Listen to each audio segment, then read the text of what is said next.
नाज़रीन अवामी न्यूज़ में खबरों सिलसिलो जारी है। न वक्त है खिप्रो मां ख़बर ॾींदा सिंधी अदबी संघ शाह खिप्रो पारां नाले वारे सूफ़ी शाइर जलाल फ़कीर नुकुरज जी शाइरी जे किताब हर जाय हक मौजूद जी मोहरती तकरीब दरगाह वहदत फ़कीर जे अंगण ते थी गुज़री, जंहिंमें वॾी तइदाद अदीबनि शाइरनि लेखकनि शिरकत कई। मोहरती तकरीब में सदारती खिताब कंदे ऐं मीडिया सां ॻाल्हाईंदे प्रोफेसर मुमताज़ लिगारी चयो त जलाल फ़कीर जी शाइरी में सचाई है। दरगाह मंठार फ़कीर जे गादी नशीन ऐं नाले वारे शाइर फ़कीर मोहम्मद बख्श ज़ामिन चयो त जलाल फ़कीर सूफ़ी शाइर संदसि शाइरी प्यार मोहब्बत अमन जो दर्स आहे। किताब जे लेखक जलाल फ़कीर नुकुरज चयो त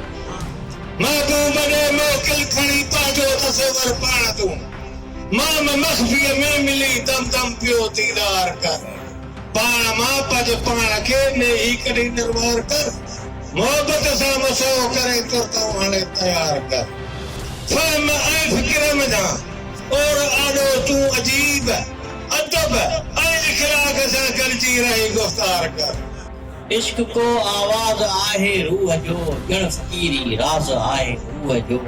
इश्क को आवाज आहे जो वजूदन में वजे तो विजद सां, जो वजूदन में वजे तो विजद सां, सो सरापा साज आहे रूह जो।